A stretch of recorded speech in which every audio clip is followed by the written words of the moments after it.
Assalamualaikum students, how are you? I hope all of you are fine. In this video we are going to discuss about characteristic of D block elements. तो उनमें जो पहली आज हम characteristic discuss करेंगे वो है electronic configuration. अब इलेक्ट्रॉनिक कॉन्फ़िगरेशन बहुत ही इम्पोर्टेंट है क्योंकि इससे काफ़ी तरह से सवाल पूछे जा सकते हैं, जिसमें आपसे पूछा जाएगा ग्रुप नंबर मालूम करो, पीरियड नंबर मालूम करो, या नंबर ऑफ़ अनपेयर्ड इलेक्ट्रॉन। जब नंबर ऑफ़ अनपेयर्ड इलेक्ट्रॉन मालूम हो जाएंगे उसकी वजह से हम उनका मैग्नेटिक नेचर मालूम कर सकते हैं, ऑक्सीडेशन स्टेट मालूम कर सकते हैं, स्टेबिलिटी मालूम कर सकते हैं, और बॉन्डिंग वगैरह किस तरह कैसे होगी वो भी हम सारी इलेक्ट्रॉनिक कॉन्फ़िगरेशन की वजह से इजीली समझ सकते हैं। तो इसीलिए इलेक्ट्रॉनिक कॉन्फ़िगरेशन को समझना इंतहाई ज़रूरी है। तो आइए डिस्कस करते हैं electronic configuration of D block element. जिस तरह हमने इनकी जनरल कॉन्फ़िगरेशन पढ़ी हुई है वो फार्मूला कुछ इस तरह है NS2N-1 D1 to 10। अब यहाँ पे हमारा फोकस जो होगा वो 3D सीरीज़ के ऊपर होगा। तो 3D सीरीज़ के आपको वो सारे एलिमेंट याद होने चाहिए। 3D सीरीज़ कहाँ से स्टार्ट होती है? स्कैंडियम 21 से लेकर जिंक 30 तक। स्कैंडियम, उसके बाद titanium, vanadium, chromium, manganese, iron, cobalt, निकल, कॉपर और जिंक, यानी ये 10 एलिमेंट होंगे 3D सीरीज़ के अंदर। और अगर इनके एटॉमिक नंबर की बात करें तो ये 21, 22, 23, 24, 25 इस तरीके से आप ये लिखते जाएंगे अप टू 30। ठीक है, ये 28, 29 और ये 30। अब अगर हम बात करें इनकी कॉन्फ़िगरेशन की, ये सारे का सारे फोर्थ पीरियड के अंदर प्रेजेंट हैं, तो n की वैल्यू यहाँ पे क्या होगी? 4 होगी। अगर मैं बात करूँ स्कैंडियम की तो इसकी कॉन्फ़िगरेशन हो जाएगी 4s2 3d1, यानी D1 सिस्टम होगा, D के अंदर एक इलेक्ट्रॉन होगा। यानी यहाँ पे 21 है, देखो यहाँ पे यूनिट प्लेस पे 1 है तो यहाँ D1 सिस्टम होगा। इस केस में यहाँ पे 2 है तो D में 2 इलेक्ट्रॉन हो गए, D में 3 इलेक्ट्रॉन हो गए। नॉर्मल केस में इस तरह जो चल रहे हैं तो यहाँ D में 4 हो गए, D में 5, देन 6, 7, 8, 9 और D में यहाँ पे 10 हो गए। लेकिन क्रोमियम में और कॉपर में एक्सेप्शन होगी। क्रोमियम और कॉपर में एक्सेप्शन होगी कि वैसे D में 4 आ रहे हैं तो 4 नहीं रखेंगे, जो नेक्स्ट नंबर होगा 4 से नेक्स्ट नंबर क्या है? 5, तो 5 इलेक्ट्रॉन रखेंगे। यहाँ पर D में 9 इलेक्ट्रॉन आ रहे हैं तो अब 9 नहीं रखेंगे, 9 से अगला नंबर क्या है? 10 है तो 10 रखे जाएंगे। तो ये आपने याद रखना है इसी सीरीज़ में। तो इसकी कॉन्फ़िगरेशन हो जाएगी 4s2 3d2 और ये होगी 4s2 3d3, ये हो जाएगी 4s2 3d4। अब पहले ये नॉर्मल लिख लेते हैं, ये होगी 4s2 3d5, 4s2 3d6, 4s2 3d7, ये 4s2 3d8, ये 4s2 3d9, ये 4s2 3d10। तो इस तरीके से ये लिखेंगे। लेकिन मैंने जिस तरह कहा यहाँ पे ये क्रोमियम की जो ऑक्सीडेशन है, ये इलेक्ट्रॉनिक कॉन्फ़िगरेशन है, ये इस तरीके से नहीं होगी और ये कॉपर की इस तरीके से नहीं होगी। क्या होगा? When d orbital is close to be half filled और फुल फिल्ड, देन इसमें एक्स्ट्रा स्टेबिलिटी आ जाती है, जिसकी वजह से ये s वाला इलेक्ट्रॉन एक इसमें चला जाएगा यहाँ से। तो कॉन्फ़िगरेशन बन जाएगी, क्रोमियम की हो जाएगी 4s1 3d5 और ये होगी 4s1 3d10। तो 3d10 सिस्टम होगा। और ये क्यों है?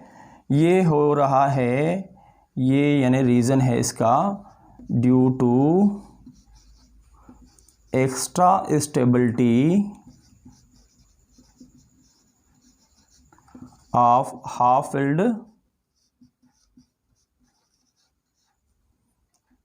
और फुल फिल्ड D सबशेल। ये जो डी सब शेल है हाफ फिल या फुल फिल होगा तो उसमें एक्स्ट्रा स्टेबिलिटी की वजह से एस का एक इलेक्ट्रॉन डी में चला जाएगा। अब देखो ये हमने इनकी जनरल कॉन्फिगरेशन लिख ली। तो यहाँ पे अगर आप थोड़ा यहाँ पे गौर करो तो इनका ये आउटरमोस्ट शेल ये होगा NS2 यानी S में 2 इलेक्ट्रॉन हैं, 2 2 2। तो ओवरऑल देखा जाए यानी स्कैंडियम से जिंक तक they have almost same number of electron in their outermost shell, so they have almost similar type of properties, यानी इनकी प्रॉपर्टीज़ ऑलमोस्ट सिमिलर होंगी आपस में। वो क्यों सिमिलर होंगी? Because of having same number of electron in outermost shell. अब एक तो कॉन्फिगरेशन मैंने ये जनरल लिख दी है। अगर एक तो हमने फर्स्ट ईयर में कॉन्फिगरेशन का पैटर्न पढ़ा हुआ है कि अगर कोई एलिमेंट गिवन होगा तो वो पूरा जो एक पैटर्न है हम वो उस तरीके से लिखते हैं। जैसे स्कैंडियम है तो इस तरीके से लिखा जाएगा 1s2 2s2 2p6 3s2 3p6 4s2 और ये 3d1, ये 21 इलेक्ट्रॉन पूरे हो गए। ठीक है, ये हमने फर्स्ट ईयर में पढ़ा था। लेकिन अब यहाँ पर हम इस तरीके से नहीं, बल्कि ये देखो ये जो यहाँ तक है ये वैलेंस शेल तो लिख लेंगे, ये लिखेंगे, लेकिन इसकी जगह पे हम नोबल गैस का इस्तेमाल करेंगे। देखो स्कैंडियम ये जो एलिमेंट है ये पीरियड नंबर 4 में प्रेजेंट है। जो एलिमेंट पीरियड 4 के अंदर प्रेजेंट हैं उनकी इलेक्ट्रॉनिक कॉन्फिगरेशन लिखते वक्त जो थर्ड ग्रुप के एंड, थर्ड पीरियड के एंड पर जो नोबल गैस है उसका इस्तेमाल करेंगे, वो है आर्गान। तो आर्गान का एटॉमिक नंबर हमें मालूम है 18 है। उसके बाद हम जो इनका यानी जनरल बैलेंस शेल कॉन्फिगरेशन वाला फार्मूला है उसके हिसाब से ये सब शेल आ रहे हैं वो लिख लेंगे। तो ये हो जाएगी 4s2 3d1। अब इस तरीके से यूँ मान लो कि इनके सब के आगे यहाँ आर्गान आर्गान आर्गान आर्गान होगी, सब के आगे यहाँ आर्गान होगी। ठीक है, तो इस तरीके से कॉन्फिगरेशन लिखी जाएगी कोई भी अगर एलिमेंट होगा। अच्छा, अब एक और बात, अगर आपको कहा जाता है स्कैंडियम +1 में या +1 स्टेट में, वैसे ये +1 में इसका कॉमन ऑक्सीडेशन स्टेट ये नहीं है, +3 कॉमन ऑक्सीडेशन स्टेट है। मान लो ये अगर इस स्टेट में है तो अब इसका कॉन्फिगरेशन कैसा होगा? अब आपके पास, चलो मैं आपको ऑप्शन देता हूँ, ये हो जाएगा आर्गान 4s2 3d, यानी 3d वाले इलेक्ट्रॉन निकल जाएंगे 0। B option argon 4s1 3d1। C argon 4s1 3d2, sorry 4s में 0 हो जाएगा, 3d2 और डी इनमें से कोई भी नहीं, नन ऑफ दीज। तो बच्चों आपने ये बात याद रखनी है, जब हम इलेक्ट्रॉन की फिलिंग कर रहे हैं इस सीक्वेंस के हिसाब से, तो पहले इलेक्ट्रॉन किस में जाएगा? डी में जाएगा। n+l रूल के हिसाब से देखें तो पहले एस में जाएगा, पहले एस फिल होगा बाद में डी होगा। तो यहाँ पे ये बात याद रखनी होगी कि फर्स्ट इन तो first out, first in first out. जो पहले आएगा तो जब इलेक्ट्रॉन निकालने की बारी होगी तो उसमें से निकालेंगे। तो अब अगर स्कैंडियम +1 स्टेट में अगर ऑक्सीडेशन स्टेट में गिवन है तो मीन्स स्कैंडियम ने एक इलेक्ट्रॉन लूज़ किया है, वो कहाँ से लूज़ करेगा? ये वाला इलेक्ट्रॉन लूज़ करेगा। तो कॉन्फिगरेशन हो जाएगी ये ऑप्शन राइट होगा। वैसे ये +3 में होता है। अगर स्कैंडियम +3 होता, अगर स्कैंडियम हमें +3 दिया जाए Sc+3 स्टेट में, तो इस केस में कॉन्फिगरेशन हो जाएगी इसकी आर्गान, अब सिर्फ आर्गान के बराबर, क्योंकि 21 इलेक्ट्रॉन थे, 3 इलेक्ट्रॉन इसने लूज़ कर दिए और उसके बाद अब इसके बाद 18 इलेक्ट्रॉन होंगे। तो जस्ट कन्फिगरेशन इस तरीके से होगी। अब 4s अगर लिखें भी तो यहाँ 0 होगा, 3d में भी 0 होगा, और ये इसकी मोस्ट कॉमन ऑक्सीडेशन स्टेट होती है स्कैंडियम यानी थर्ड बी ग्रुप एलिमेंट की। इस तरीके से अगर आपको कहा जाए, ये मान लो ये एक MCQs है, ये आपको कहा जाए कि भाई Fe +2 इसकी इलेक्ट्रॉनिक कॉन्फ़िगरेशन क्या होगी? इलेक्ट्रॉनिक कॉन्फ़िगरेशन क्या होगी? ऑप्शन है हमारे पास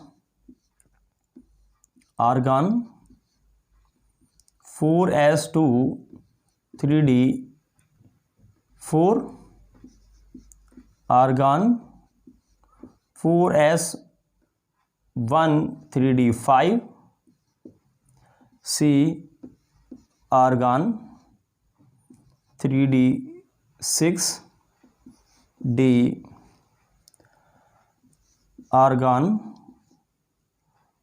4s3 और 3d4। इस तरीके से अगर आपको कोई ऑप्शन गिवन होंगे तो वही बात याद रखनी है, फास्ट इन फास्ट आउट। देखो आयरन की डी सब शेल में एटॉमिक नंबर इसका 26 है, तो डी में 6 इलेक्ट्रॉन होंगे, एस में 2 और डी में 6 इलेक्ट्रॉन होंगे।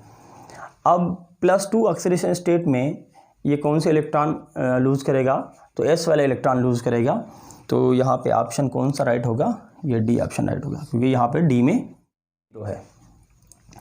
अब इस तरीके से अगर आपसे पूछा जाता है कि अगर आपको कहा जाए Fe+2 भी है और +3 भी है, तो इन दोनों स्पीशीज़ में से which one is more stable?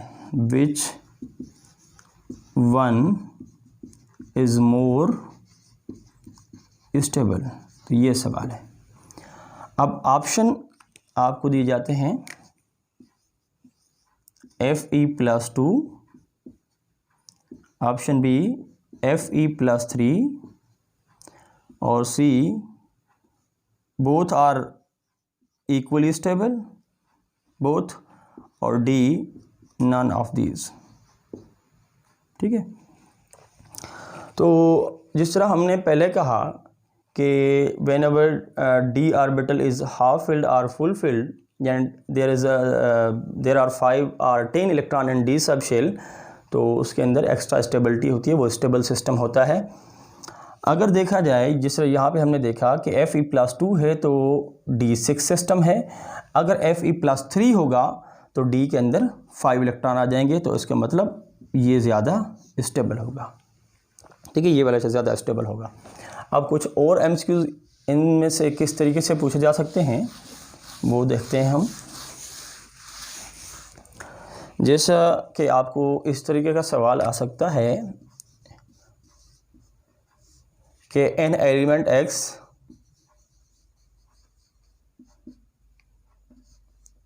Has electronic configuration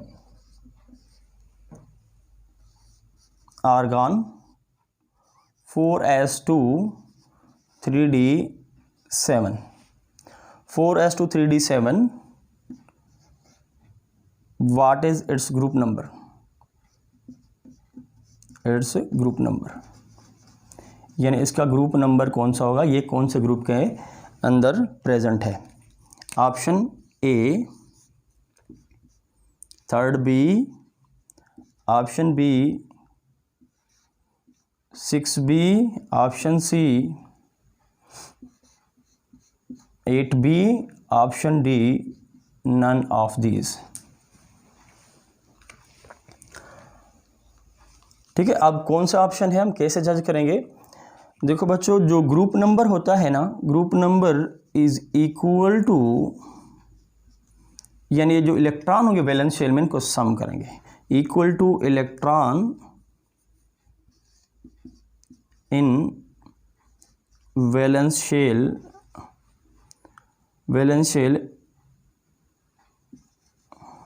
ठीक है, वैलेंस शेल में जो इलेक्ट्रॉन होंगे। अब ये इनका वैलेंस शेल है, यानी डी ब्लॉक एलिमेंट का जो वैलेंस शेल होता है, एक वो आउटर मोस्ट शेल और दूसरा पेनल्टीमेट शेल, दोनों कंबाइन करके। तो आउटर मोस्ट शेल और पेनल्टीमेट शेल के अंदर इलेक्ट्रॉन जो हैं 2 + 7, तो ये 9 बन रहा है, तो ग्रुप होगा 9।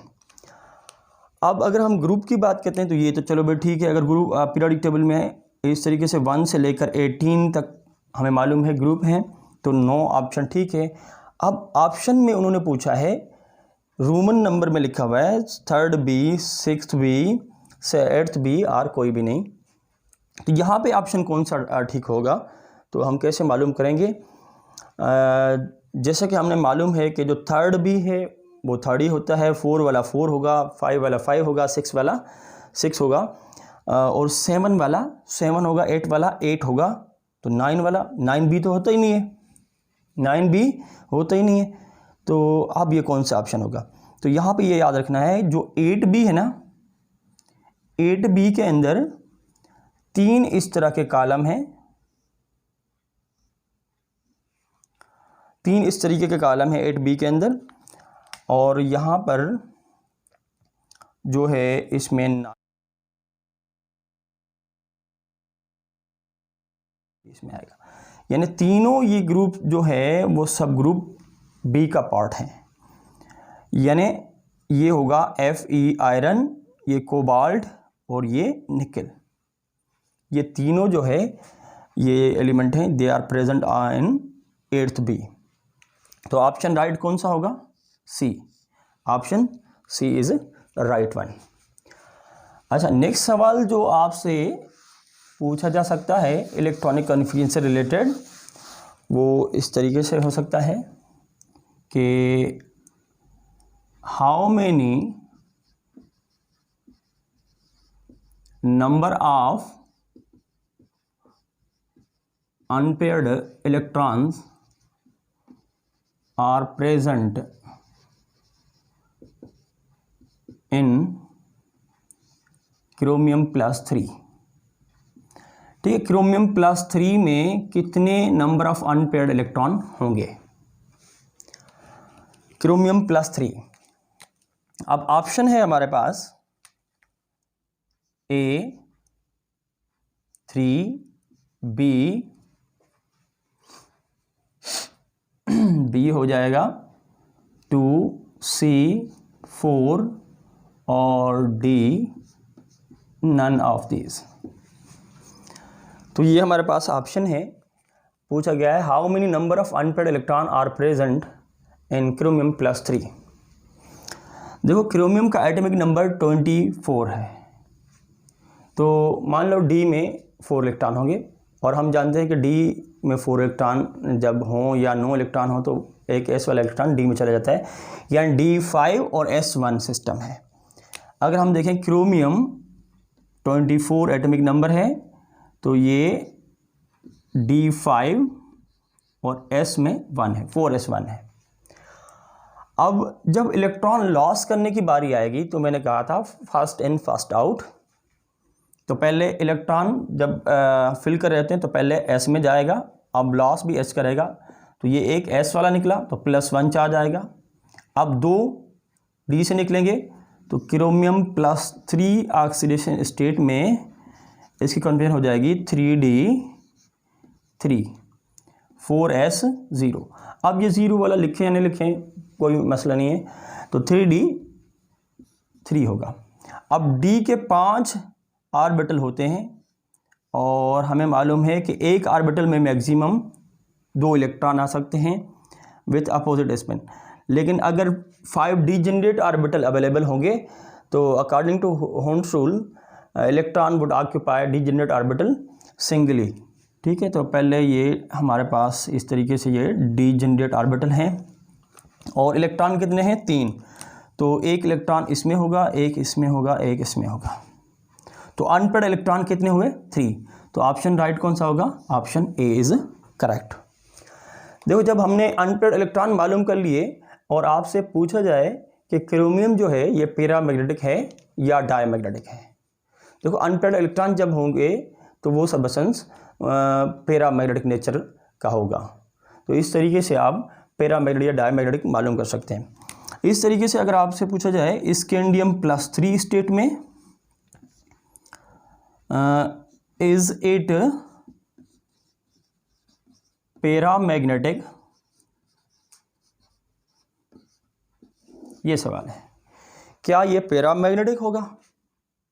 चलो, ऑप्शन आपको नहीं दे रहा, ये आप मुझे बता दो येस और नो में।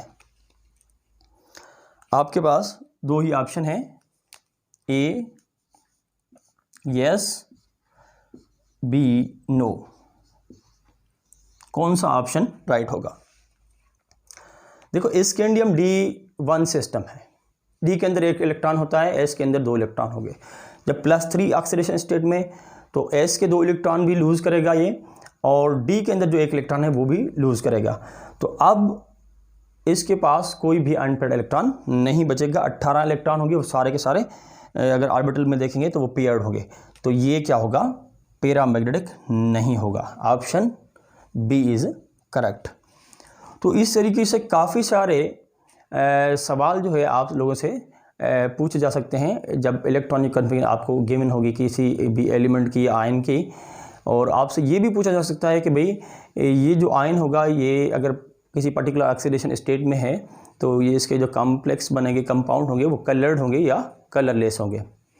जिस तरह यहाँ पे बात की जाए तो क्रोमियम क्या होगा, ये कलर्ड कंपाउंड बनाएगा या कलरलेस बनाएगा, तो ये कलर्ड होगा। अगर स्कैंडियम +3 की बात की जाए तो उसके जो कंपाउंड होंगे ये कलरलेस होंगे, बिकॉज इसके अंदर कोई भी अनपेयर्ड इलेक्ट्रॉन नहीं है।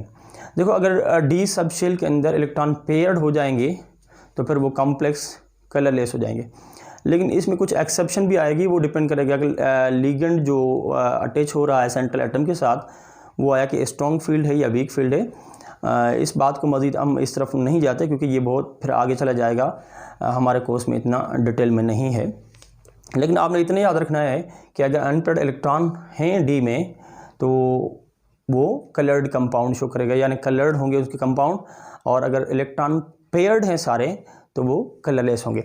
जिस तरीके से एक मिसाल ये देख लें, अगर हम आप पूछे जाए हमसे कि जिंक फैमिली है और जिंक की कॉन्फिगरेशन हमें मालूम है ये होती है 4s2 3d10, ठीक है।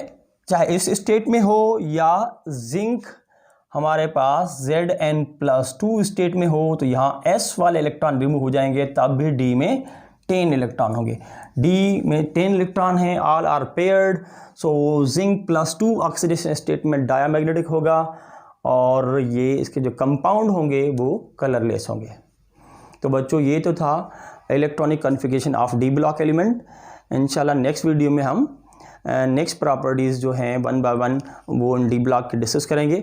अगर आप लोगों को ये वीडियो अच्छी लगी तो इस वीडियो को लाइक करें और हमारे चैनल लर्निंग इन केम पॉइंट को सब्सक्राइब करें ताकि आपको बर वक्त नई आने वाली वीडियो का नोटिफिकेशन मिलता रहे।